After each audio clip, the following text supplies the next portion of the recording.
আসসালামু আলাইকুম রহমতুল্লাহ বারাকাতুহু। বিসমিল্লাহির রহমানির রহিম। আলহামদুলিল্লাহ ওয়াসসালাতু ওয়াসসালামু আলা রাসূলিল্লাহ ওয়া আলা আলিহি ওয়া সাহবিহি আজমাইন ওয়া বাদ। সম্মানিত শ্রোতা দর্শক মণ্ডলী, আল্লাহ রাব্বুল আলামিনের প্রশংসা এবং প্রিয় নবী সাল্লাল্লাহু আলাইহি সাল্লামের পর আজ বুধবার 9 জিলকাদ 1446 হিজরি মোতাবেক 7ই মে 2025 আমাদের ধারাবাহিক আলোচনা প্রশ্ন উত্তর পর্ব। 10টি প্রশ্ন রয়েছে বিভিন্ন জায়গা থেকে আসা। ইনশাআল্লাহ তাআলা সে প্রশ্নের উত্তর দেব। প্রথম প্রশ্ন করেছেন, বলছেন আসসালামু আলাইকুম শেখ। ওয়ালাইকুম আসসালাম।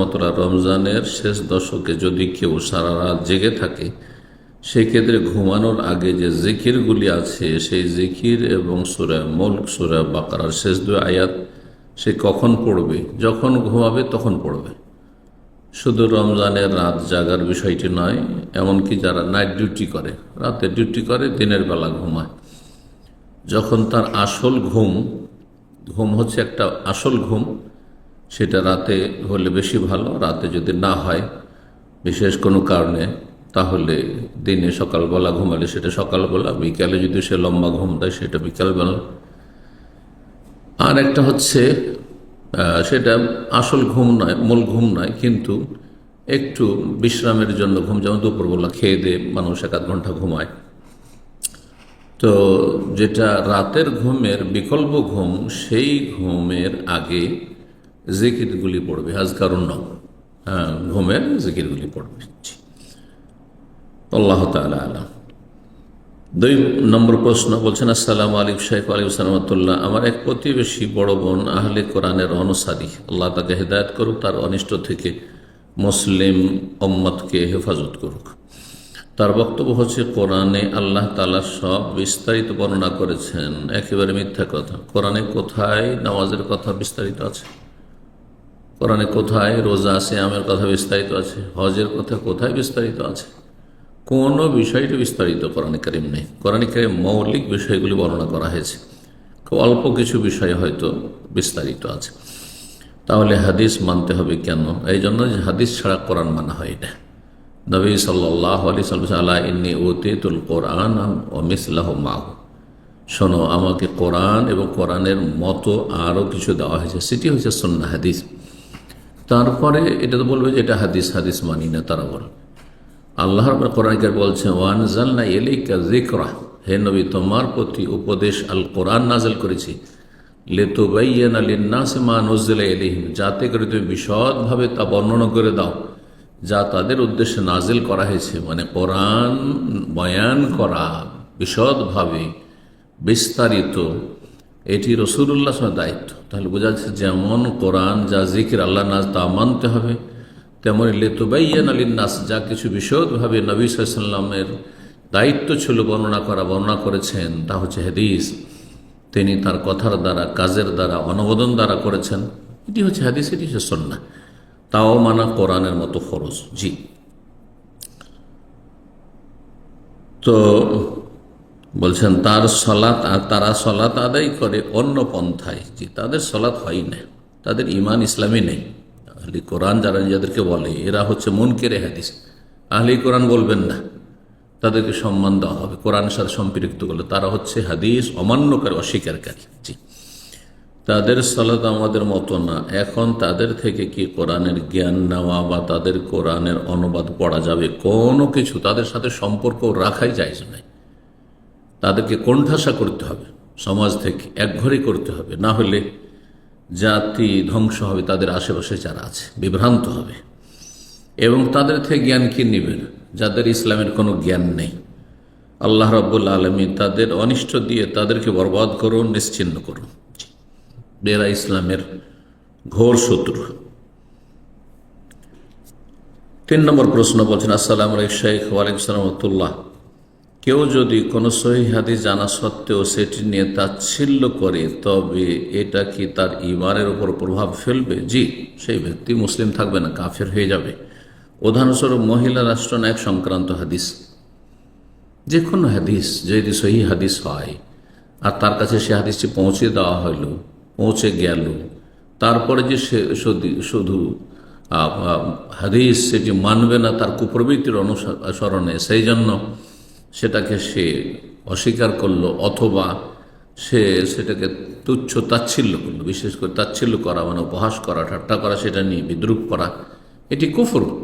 কোরআন কারীমে সূরা তওবা আল্লাহ ইরশাদ করেছেন, কুল বিল্লাহি ওয়া আয়াতিহি ওয়া রাসূলিহি কুনতুম তাস্তাহজিউন, তোমরা কি আল্লাহর সাথে এবং তার রাসূলের সাথে এবং তার বিধিবিধান আয়াতের সাথে উপহাস করছো? আর শরীয়তের আয়াত যেমন কোরআনী আয়াত, তেমনি বিধিবিধান হচ্ছে আয়াত, হচ্ছে হাদিসগুলি যেগুলো কোরআন কারীমের ব্যাখ্যা। শরঈ আয়াত মানে যেসব উৎস থেকে, কোরআন সুন্নাহ থেকে দিনের বিধিবিধান সুপ্রমাণিত হয়, তো সেগুলি নিয়ে যদি কেউ ঠাট্টা করে, যেমন কেউ টাকনার উপরে কাপড় পড়ছে তাকে নিয়ে যদি উপহাস করে, কেউ দাড়ি নিয়ে উপহাস করে, তাহলে সেই ব্যক্তি কাফের হয়ে যাবে। লা তা'তাযুরু, আল্লাহ বলছেন তোমাদের ওজর করে লাভ নেই, ওজর করিও না, এসব অজুহাত পেশ করে লাভ নাই, জানে এমনি আমরা হাসির ছলে বলেছিলাম, এই করেছিলাম। কাদ কাফারতুম বাদা ঈমানিকুম, তোমাদের মুমিন মুসলিম হওয়ার পরে তোমরা কাফের হয়ে গেছে। তাহলে যদি কেউ ইসলাম নিয়ে, মুসলিম নিয়ে, কোনো মুসলিমকে নিয়েও যদি ঠাট্টা বিদ্রুপ করে, কিসের জন্য? তার ইসলামের কারণে, তাহলে সেই ব্যক্তি কাফের হয়ে যাবে। তো রাসূলুল্লাহ সাল্লাল্লাহু আলাইহি ওয়াসাল্লাম সহিহ হাদিস, মুহাদ্দিসরা সহিহ বলেছেন, কোনো তাতে দ্বিমত নেই, আর সেটি নিয়ে যদি তুচ্ছ তাচ্ছিল্য করে তাহলে কাফের হয়ে যাবে। 4 নম্বর প্রশ্ন বলছেন, আসসালামু আলাইকুম শাইখ। ওয়ালাইকুম আসসালাম রাহমাতুল্লাহ। বলছেন যে 6 প্রকার নারীকে বিয়ে করা নিষেধ, আন্নানা, মান্নানা, হান্নানা, হাদ্দাকা, বার্রাকা, সাদ্দাকা, এই কথাগুলো কি সহিহ হাদিস দ্বারা প্রমাণিত? জাল, মিথ্যা কথা এগুলি, এগুলি কথা কোনো হাদিসের কিতাবে নেই। ইমাম গাজ্জালী রাহিমাহুল্লাহ সেগুলি বর্ণনা করেছেন তার ইহয়া উলুমুদ্দিনে, এবং সেগুলি কিচ্ছা কাহিনীর মতো। আরবদের এগুলি ধারণা ছিল, আরবরা নারীদেরকে এই ভাগগুলি করত, কিন্তু এগুলি আরবদের কথা যেমন বাঙালি সমাজে অনেক কিছু ছড়িয়ে আছে, কিন্তু সেগুলি ইসলাম সমর্থন করেন। ঠিক তেমনি আরবদের মধ্যে বহু কিছু ছড়িয়ে ছিল, বিশেষ করে জাহেলি যুগে পরম্পরা চলে আসছে, সেগুলির কোনো অস্তিত্ব ইসলামে নেই। সুতরাং এই ভাগগুলি ভিত্তিহীন। 5 নম্বর প্রশ্ন বলছেন, আসসালামু আলাইকুম সালাতুল্লাহ, আমার একটি প্রশ্ন ছিল, দয়া করে উত্তর দিতেন তবে খুব উপকৃত হতাম। একজন তালেবুল ইলমের কোন পর্যায়ে গেলে দলিলের আলোকে একাধিক মতের মধ্য থেকে একটি মত বেছে নেওয়ার যোগ্যতা অর্জন করতে পারে? এজন্য কি কি যোগ্যতা থাকা উচিত তার? এই স্তরে পৌঁছানোর আগ পর্যন্ত কি সেও একজন সাধারণ মানুষের মতো একজন নির্দিষ্ট নির্ভরযোগ্য আলেমের তাকলিদ করবে? তকলিদ বলবেন না, ইত্তেবা বলবেন। তকলিদ মানে অন্ধ অনুকরণ, আর ইত্তেবা মানে চোখ খুলে অনুসরণ। এই জন্য ইমাম শাওকানি রাহিমাহুল্লাহ তাকলিদ শব্দটি এর কঠোর সমালোচনা করেছেন। আর এটি হচ্ছে আহলে হাদিসদের আকীদা মানহাজ, যে তকলিদ আমরা বর্জন করব, কারণ অন্ধ অনুকরণ নেই ইসলামে। কিন্তু ইত্তেবা, চোখ খুলে সাধারণ মানুষ নির্ভরযোগ্য, বিশ্বস্ত, আমানতদার, আল্লাহ ভীরু, এলেমওয়ালা আলেম, জীবিত, যাকে হাতের নাগালে পাচ্ছেন, যার সাথে যোগাযোগ রাখতে পারছেন, তার অনুসরণ করতে পারবে। প্রত্যেকটি বিষয়ের দলিল জানা সাধারণ স্তরের মানুষের জন্য কোনো আবশ্যক না, এটা সম্ভব না।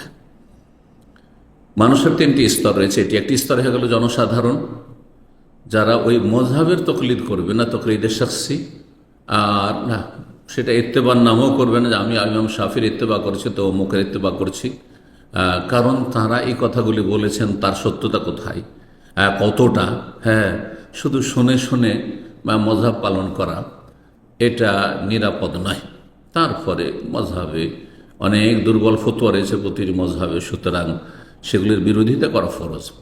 কথা হচ্ছে যে একজন সাধারণ মানুষ, ভালো একজন যোগ্য আলেম, আল্লাহ ভীরু, যিনি আল্লাহর ভয় রেখে এলমের সাথে, যোগ্যতার সাথে ফতোয়া দিয়ে থাকেন, আর তিনি জীবিত, তার সাথে যোগাযোগ রাখতে পারছেন, তার আলোচনা থেকে অথবা তার লেখনী থেকে অথবা তার সরাসরি, বিশেষ করে সবচেয়ে ভালো যে সরাসরি যদি হয়, তাহলে তার অনুসরণ, ইত্তেবা করবে। তকলিদ কথাটি আপত্তিকর, কারণ আল্লাহ তকলিদের সবসময় নিন্দা করেছেন, আর ইত্তেবা অনুসরণ কথা কোরআন হাদিসে বলা হয়েছে। জি।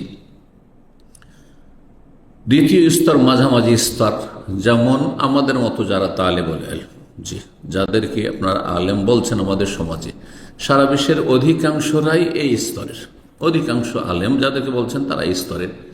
তারা যেসব আইম্মা কেরামদের, সাহাবা কেরাম থেকে শুরু করে, তাবেইনদের থেকে শুরু করে, তাবেইন থেকে শুরু করে আইম্মায় আরবা মুহাদ্দিসিন আর ফুকাহা ইমাম ইবনে তাইমিয়া, শেখ বাজ, ইবনে উসাইমিন, আলবানী, তাদের যে ইখতিলাফগুলি রয়েছে, কোরআন সুন্নাহর এরা আলেম, তাদের যে ইখতিলাফগুলি রয়েছে সেই ক্ষেত্রে তারা একটি মতকে আর একটি মতের মতো মতের ওপর তারজিহ দিতে পারবে, প্রাধান্য দিতে পারবে, কারণ এতটা যোগ্যতা তাদের মধ্যে রয়েছে।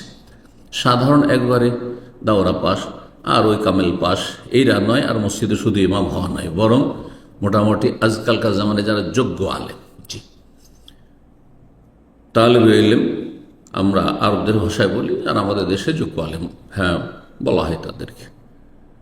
আর তৃতীয় স্তর, সবচেয়ে উচ্চ স্তর হচ্ছে যারা বড় বিজ্ঞ আলেম, জি ফকিহ, যেমন শেখ বাজ, শেখ উসাইমিন, শেখ আলবানী, শেখ ইমাম ইবনে তাইমিয়া, ইবনুল কাইয়িম, এইরকম যারা মুহাদ্দিসে কেরাম, ফুকাহা কেরাম, যারা গভীর জ্ঞান রাখতেন শরীয়তের, তাদেরকে বলা যেতে পারে যে তারা ইজতিহাদ করার স্তরে পৌঁছেছেন। সুতরাং তারা এই মজহাবের যে ইখতিলাফগুলি রয়েছে সেই ক্ষেত্রে ইজতিহাদ করবেন, বরং সে মজহাবের বিপরীত, চার মজহাবের বিপরীতও যদি ফতোয়া হয় আর সেটি কোরআন সুন্নাহর দলিল দ্বারা যদি সমর্থিত হয়, শক্তিশালী হয়, তাহলে তারও গুরুত্ব রয়েছে। এই জন্য দেখা যাচ্ছে ইমাম ইবনে তাইমিয়া রাহিমাহুল্লাহ অনেক সময় চার মজহাবের ফতোয়ার বাদ দিয়ে, চারের কোনোটি নেননি, তিনি নতুন একটি মাসলাককে পছন্দ করেছেন, ইখতিয়ার করেছেন, জি। আর চার মজহাবে হক পূর্ণরূপে সীমিত নয়, যদি অধিকাংশ ক্ষেত্রে চারটি মিলে হক রয়েছে, কিন্তু একেবারে সীমিত আর তার বাইরে কোনো হকের সম্ভাবনা নেই, এই কথাটি আসলে ঠিক নয়, জি। আবার এটা বুঝবেন না যে চারের প্রত্যেকটাতে হক রয়েছে, চারের একটা ধরলে হক পেয়ে গেলেন না, চারের একটা ধরলে হক পাবেন না, অনেক ভুলে থেকে যাবেন। আল্লাহ যেন বোঝার তৌফিক দান করেন। 6 নম্বর প্রশ্ন বলছেন, আসসালামু আলাইকুম শাইখ আলাইকুম সালামতুল্লাহ, আমার এক বোন জামাই আছে, সে নাস্তিক, আল্লাহ তাকে হেদায়েত করুক, তার অনিষ্ট থেকে আপনাদের সকলকে রক্ষা করুক। আল্লাহ রসুলকে নিয়ে আজে বাজে কথা ও অকথ্য ভাষায় গালিগালাজ করে, তাকে আল্লাহ দুনিয়া আখিরাতে লাঞ্ছিত করবে। আমি পর্দা করে চলি, কিন্তু সে সীমা লঙ্ঘন করে, আমি অতিরিক্ত বেয়াদবি করে ফেলেছি তার সাথে, আমার কি তার কাছে ক্ষমা চাওয়া উচিত? জাযাকাল্লাহ খাইর। না, তার কাছে ক্ষমা চাওয়া জায়েজই নাই। আল্লাহর দুশ্মনের কাছে আর সে আপনার পর্দা নিয়ে, মানে দিন নিয়ে সে তুচ্ছতাচ্ছিল্য করেছে আর গালমন্দ করে আল্লাহকে, রসুলকে, আল্লাহর দিনকে, সেই ব্যক্তি নিকৃষ্ট কীট, জি। পেশাব পায়খানার যেসব পোকা রয়েছে একবার নিকৃষ্ট, তার চাইতে নিকৃষ্ট এই আল্লাহর দুশমন। সুতরাং তার কাছে ক্ষমা চাওয়া জায়েজ নয়, বরং তার সাথে সম্পর্ক ছিন্ন করতে হবে পুরোপুরি। আপনার বোনেরও তার অধীনে স্ত্রী হয়ে থাকা এক মুহূর্তের জন্য জায়েজ নয়। আল্লাহ সকলকে এ সমস্ত অনিষ্টকারীর অনিষ্ট থেকে রক্ষা করুন, জালেমদেরকে, সীমালগণদেরকে আল্লাহ ধ্বংস করুন। 7 নম্বর প্রশ্ন বলছেন, আসসালামু আলাইকুম ওয়ালাইকুম সালামতুল্লাহ, কোন নন মাহরামকে সহি আকীদার দাওয়াত আল্লাহর সাথে সম্পর্ক করিয়ে দেওয়া যাবে নেটে মেসেজ দেওয়ার মাধ্যমে? আর যদি ফিতনার আশঙ্কা থাকে তাহলে সাথে সাথে বিরত হবে এই নিয়তে। বর্তমানে এইরকম ঈমান সবার নেই, বুঝতেই পারছেন। এইরকম ঈমান যখন নেই, তাহলে আপনি পুরুষ হয়ে মহিলাকে কেন আপনি একা একা দাওয়াত দিতে যাবেন? হ্যাঁ, একসাথে যদি একত্রিত হয় কোনো জায়গায় মজলিস, আর পর্দার আড়ালে বসেছে, আর আপনি দিনের কথা আলোচনা করছেন পর্দার আড়াল থেকে, তাহলে ঠিক আছে। কিন্তু আপনি একা একা চ্যাটিং করবেন, ইসলাম শেখানোর বাহানায়, কোরআন শেখানোর বাহানায়, আর তাকে দিনের দিকে নিয়ে আসার বাহানায়, এটা শয়তানি চোরা রাস্তা। শয়তান এই রাস্তা দিয়ে আপনাকেও নষ্ট করবে আর সেই মহিলাকেও বরবাদ করবে। খবরদার না, এইরকমই কোনো মহিলা দিনের জ্ঞান রাখে আর একটা বেদিন ছেলেকে ধার্মিক বানাবার জন্য সে পার্সোনাল চেষ্টা করবে না, এই দায়িত্ব আপনাদেরকে দেওয়া হয়। মহিলারা মহিলাদের মধ্যে দাওয়ার কাজ করেন, আর পুরুষরা পুরুষদের মধ্যে দেওয়ার কাজ করেন। পুরুষরা বেশি দক্ষ দিনের জ্ঞানের ক্ষেত্রে, সুতরাং পুরুষরা যদি মহিলাদের মধ্যে দাওয়াতি কাজের প্রয়োজন হয়, তাহলে ফিতনামুক্ত হয়ে একসাথে মজলিস কোথাও রয়েছে সেখানে দাওয়াতি কাজ করবে। একাকী কোনো মহিলার সাথে, বেগানা মহিলার সাথে সম্পর্ক রেখে তাকে দাওয়াত দিবে, তাকে হেদায়েতের চেষ্টা করবে, এগুলি কাজ ভালো নয়, বরং ফিতনার খুব বেশি সম্ভাবনা রয়েছে। আল্লাহ সমস্ত ফিতনা থেকে বেঁচে থাকার তৌফিক দান করুন। 8 নম্বর প্রশ্ন, বড় লম্বা। 8 নম্বর প্রশ্ন বলছেন, আসসালামু আলাইকুম শেখ, গরুর 7 ভাগ করে নাম 7 ভাগ করে নামে কিভাবে হবে? ছাগল কিভাবে হবে? বিবাহিত মহিলারা কি আলাদা, যদি জব করে আলাদা দিতে হবে, জব করে তাহলে কি আলাদা কোরবানি দিতে হবে? একটা কথা জিজ্ঞেস করেছেন। প্রথম কথা, গরুর 7 ভাগ কার নামে? গরুর যদি 7 ভাগ হয় তাহলে একদল ওলামারা বলছে একটি ভাগ একজনের পক্ষ থেকে হবে, তার পরিবার পক্ষ থেকে হবে না। কিন্তু আরেকটি মত হচ্ছে ফুকাহায়ে কেরাম দের, যে একটি ভাগ একটি ছাগলের সমান। আর হাদিসে রয়েছে একটি ছাগল একজন এবং তার পরিবারের পক্ষ থেকে যথেষ্ট। সুতরাং একটি ভাগা গরুর অথবা মোটের একজন আর তার পরিবারের সদস্যদের পক্ষ থেকে সবার নিয়ত করবে, ইনশাআল্লাহ তাআলা শামিল। এই মতটিকে শেখ ইবনে বাজ রাহিমাহুল্লাহ প্রাধান্য দিয়েছেন, আর সেটিকে আমিও প্রাধান্য দিয়ে থাকি। জি। তারপরে বলছেন ছাগলে কিভাবে? ছাগল, একটি ছাগল একজন এবং তার পরিবারের পক্ষ থেকে যথেষ্ট, এই মর্মে স্পষ্ট হাদিস রয়েছে। জি। বিবাহিত মহিলারা কি আলাদা, যদি জব করে আলাদা কোরবানি দিতে হবে? না, তার স্বামীর দায়িত্ব কোরবানি দাও, তার স্বামী কোরবানি দিলে তাতে সে শামিল হবে। কিন্তু যদি মনে করে যে আমি আলাদা কোরবানি দেব, তাহলে ভালো, মুস্তাহাব, সেটি মুস্তাহাব। এমনিতে কোরবানি দাও ওয়াজিব, ফরজ নয়, বরং সুন্নাত মুআক্কাদা সামর্থ্যবানের জন্য। 9 নম্বর প্রশ্ন, লম্বা প্রশ্ন করেছেন, বলছেন, আসসালামু আলাইকুম শেখ। ওয়ালাইকুম আসসালাম। আমাদের গ্রামে কোরবানির মাংস বিলি বন্টন হয় এক সামাজিক পদ্ধতিতে। কোরবানির মাংস আন্দাজ মতো 3 ভাগ করা হয়। 1 ভাগ নিজেদের জন্য রেখে দেওয়া হয়, আর 1 ভাগ প্রতিবেশী ও আত্মীয় স্বজনদের মাঝে বিলিয়ে দেওয়া হয়। বাকি 1 ভাগ সরদারের নিকট জমা করা হয়। সেই জমাকৃত মাংস থেকে সমাজে যারা কোরবানি দিতে পারেনি তাদের যথেষ্ট পরিমাণে দেওয়া এবং ফকির মিসকিনদেরও যথেষ্ট পরিমাণে দেওয়া হয়। তারপর অনেক মাংস জমা থেকে যায়, সে জমাকৃত মাংস সমাজের মানুষদের মধ্যে ভাগ করে নেওয়া হয়। যারা খাসির মাংস জমা করেছে তাদের গরুর মাংস, আর যারা গরুর মাংস জমা করেছিল তাদের খাসির মাংস দেওয়া হয়, যেন তাদের জমাকৃত মাংস পুনরায় নিজের বাড়িতে ফিরে না আসে। এবার প্রশ্ন, এইভাবে সমাজ ব্যবস্থা হিসেবে বিলি বন্টন কি জায়েজ হবে, নাকি নিজেদের দানকৃত জিনিস ফিরিয়ে নেওয়া কুকুরের বমি খাওয়ার মতোই হবে? এই বিলি বন্টন নিয়ে অনেক ঝামেলা হয়। আমাদের গ্রামে হুজুররা 2 দলে ভাগ হয়ে যায়। এক দল বলে জমাকৃত বেঁচে থাকা মাংস থেকে গরুর মাংস জমা করে খাসির মাংস, বকরা নেওয়া যাবে না, নিলে কুকুরের বমি খাওয়ার মতোই হবে। আর এক দল বলে না, এরকম হবে, এটা সাধারণ সামাজিক পদ্ধতি, এতে হারাম বলা যাবে না। এটি শরীয়ত সম্মত নয়। প্রথম কথা, কারণ শরীয়তের বিধান হচ্ছে ফাকুলু মিনহা ওয়া আত'ইমুল কানি'a ওয়াল মু'তার, তোমরা নিজেরা খাও আর যারা সচ্ছল কানে তাদেরকেও খাও, ওয়াল মু'তার, আর যারা দ্বারস্থ হয়, অভাবী চাইতে আসে তাদেরকেও দাও, চাইতে আসে না অভাবী তাদেরকেও দাও। জি। তো আল্লাহ রাব্বুল আলামিন তাহলে খেতে বলেছেন, খাওয়াতে বলেছেন। এই জন্য ওলামারা বলেছেন যে মুস্তাহাব, ফরজ ওয়াজিব না, মুস্তাহাব হচ্ছে যে আপনি 1 অংশ রাখবেন নিজের জন্য, সেটা বেশি পরিমাণ হইতে পারে বা কম হতে পারে প্রয়োজন হিসাবে। আর একটা অংশ আপনি সচ্ছল পাড়া প্রতিবেশী আত্মীয় স্বজন বংশের লোকদের খাওয়াবেন, মেহমানদের খাওয়াবেন। আর একটি অংশ গরিব মিসকিনকে দান করেন। আপনি সরাসরি করবেন, কেনই বা সমাজে দান করতে যাবেন? ইসলামের তরিকা হচ্ছে এইভাবে, আপনি নিজেই নিজেরটা 3 ভাগ করে বন্টন করবেন, সমান সমান 3 ভাগ করেন, ভালো না করেন, কম বেশি করেন। গরিব বেশি রয়েছে সংখ্যায়, বেশিটা দান করে দেন। আত্মীয় স্বজন আর প্রতিবেশীর সংখ্যা বেশি রয়েছে, আপনার বন্ধু বান্ধব তাদের সংখ্যা বেশি রয়েছে, খাইয়ে দেন, তাদেরকে বেশি খাইয়ে দেন, আপনি ঘরে কম রাখেন। যদি দেখেন যে না সবাই কোরবানি করেছে, সবাই সচ্ছল, তাহলে বেশিটা রেখে নিয়ে তাতে কোনো অসুবিধা নেই। এমন না যে 3 ভাগ সমান সমান করতে হবে, শরীয়তে এমন কোনো দলিল নেই। তবে বলা হয়েছে নিজে খাও, অন্যদেরকে খাওয়াও। জি। এখন আপনি সেটা নিজে না করে সরদারের কাছে, মন্ডল মোতাব্বর কাছে জমা করলেন, সমাজে জমা করলেন, আর তারপরে সেখান থেকে আপনি খাসি জমা করলেন আর গরু নিচ্ছেন। এসব করার কোনো প্রয়োজন নেই। এগুলো করে ফিতনা সৃষ্টি করা আর শরীয়ত বিরোধী কাজ করা, এগুলোর কোনো প্রয়োজন নেই।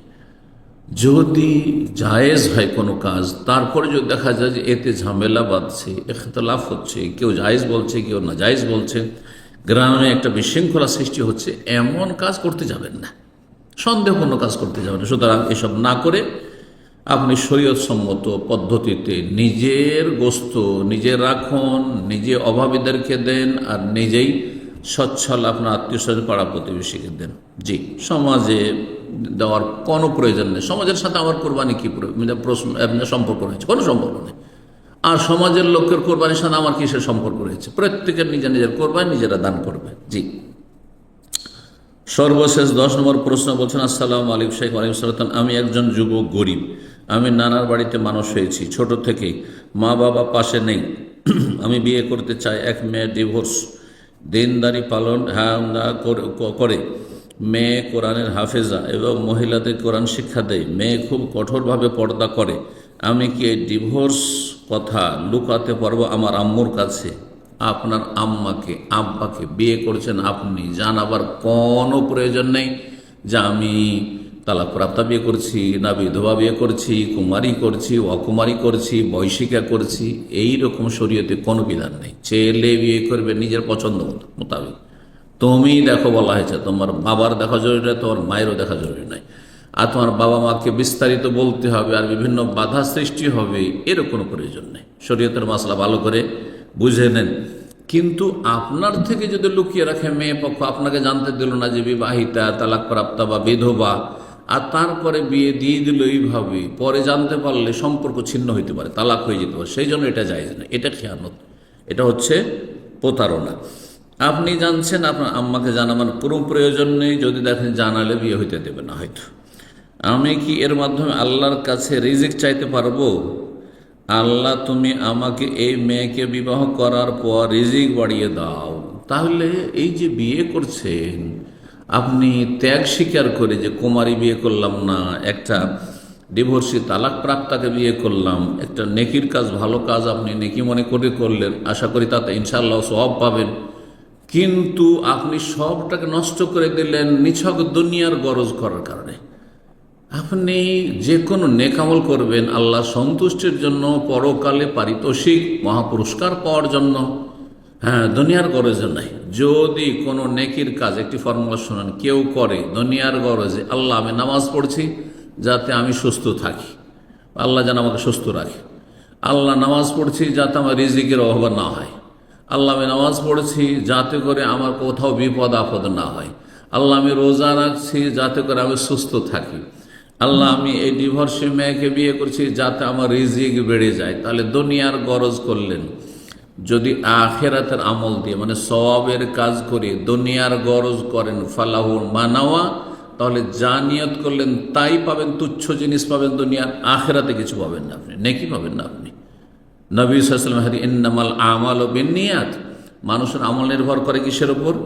মানুষের নিয়তের উপর। ওয়াইন্নামা লিকুল্লি ইমরিইন মা নাওয়া, আর প্রত্যেক ব্যক্তির জন্য তাই নির্ধারিত রয়েছে যা নিয়ত করবে। আপনি দুনিয়ার নিয়ত করেছেন যে আমি এই মেয়েটিকে বিয়ে করেছি, আল্লাহ যাতে সচ্ছল করে দেবেন, সচ্ছল করে দেবেন, কিন্তু আখেরাতে কিছু দেবেন না আপনাকে আল্লাহ রাব্বুল আলামিন। জি। আর তারপরে ফামান কানাত হিজরাতুহু ইলাল্লাহি ওয়া রাসূলিহি ফাহিজরাতুহু ইলাল্লাহ, কেউ যদি আল্লাহর সন্তুষ্ট জন্য হিজরত করে এবং রাসূলের সাল্লাল্লাহু আলাইহি সাল্লামের দিন পালনের জন্য, তার তরিকায় জীবনযাপনের জন্য, তার দিনের সাহায্য করার জন্য, যদি তার কাছ থেকে দিন শেখার জন্য, সাহাবায়ে কেরামদের আমলে নবীর জীবদ্দশা যদি হিজরত করে, তাহলে সে আল্লাহর দিকে হিজরত করলো, রাসূলের দিকে হিজরত করলো। ওমান কানাত হিজরাতুহু লিদুনিয়া, কেউ যদি হিজরত করে দুনিয়ার গরজে, হিজরাতুহু ইলা মা হাজারা ইলাইহি, বিয়ে করার জন্য অথবা পয়সার জন্য, ধন দৌলতের জন্য, হ্যাঁ, বিলাসিতার জীবন গড়ার জন্য, তাহলে যে উদ্দেশ্যে হিজরত করেছিল ফাহিজরাতুহু ইলা মা হাজারা ইলাইহি, সেটাই পাবে। ঠিক ওই রকমই যেই ব্যক্তি বিয়ে করবে কোনো ডিভোর্সিকে, বিধবাকে, কিসের জন্য? দুনিয়ার সুখ শান্তির জন্য, যেহেতু পয়সাওয়ালা হয়ে যায়, তাহলে ফাহিজরাতুহু ইলা মা হাজারা ইলাইহি, যেই জন্য সে বিয়ে করেছে সেটাই পাবে। আখিরাতে সওয়াব পাবেন। এইভাবে আপনি নিজের সওয়াবকে নষ্ট করবেন না, বরং অন্তরটাকে বড় রাখেন। যে কোনো নেক আমল করবেন আল্লাহ সন্তুষ্টির জন্য, আখিরাতের জন্য করেন।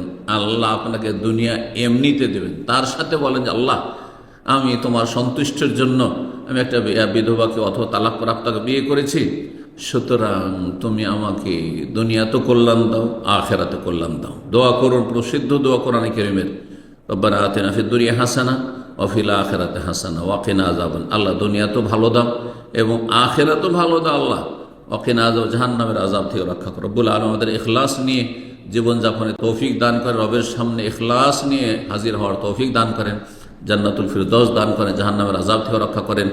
মুসলিম উম্মার আল্লাহ হেফাজত করেন, মুসলিম ভাই বোনদের আল্লাহ হেফাজত করেন, জালেমদেরকে আল্লাহ ধ্বংস করেন, মজলুমকে আল্লাহ সাহায্য করেন। সুবহান রাব্বিকা রাব্বিল ইজ্জাতি আম্মা ইয়াসিফুন ওয়া সালামুন আলাল মুরসালিন ওয়াল হামদুলিল্লাহি রাব্বিল আলামিন।